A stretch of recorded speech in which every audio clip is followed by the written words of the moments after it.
Hello everyone केटी online को आपको स्वागत जनावि ओडब्ल्यूएस दुईटा नोटिस देखा। तो प्रथम नोटिस हूँ देखुते पे जो सीजीएल रो स्पेशलिस्ट पोस्ट पर जो 2023 नोटिस आसाला तार प्रिलिम एग्जामिनेशन डेट आसी जाइए। तो केबेठू तार प्रिलिम एग्जामिनेशन अच्छी देखुते तार प्रिलिम एग्जामिनेशन होगा जाऊँगी 3/11/2024 संडे दिन एग्जाम हे। यहाँ प्रथम अपडेट। आ सेकेंड अपडेट रोचे आ सेकेंड अपडेट रोचे देखुए जो एक्साइज डिपार्टमेंट जो एसआई पोस्ट पर प्रिलिम एग्जामिनेशन होगा जाऊँगी सीबीआरई मोड रे एग्जाम हे। तो केबे कौन एग्जाम अच्छी देखुए 17 रु 23 अक्टोबर जाए एग्जाम हे।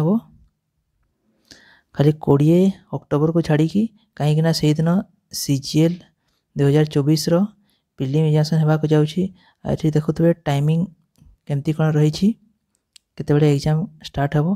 देखुए फास्ट शिफ्ट देखुए रिपोर्टिंग टाइमिंग रही 7:30 AM। तार एग्जाम टाइमिंग रोची 9 AM रु 12 AM जाए 3 घंटा रोची।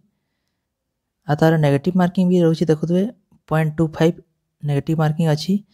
तो एडमिट कार्ड केबेठू आसीबो देखुए पिलाने एडमिट कार्ड 9/10/2024 रु एडमिट कार्ड डाउनलोड होगा स्टार्ट हो। तो यहाँ था ओडब्ल्यूएस दुईटा नोटिस। जदि वीडियो इनफॉर्मेटिव था भल लगे वीडियो को लाइक चैनल नुआ सब्सक्राइब वीडियो को शेयर कर दिंतु। धन्यवाद।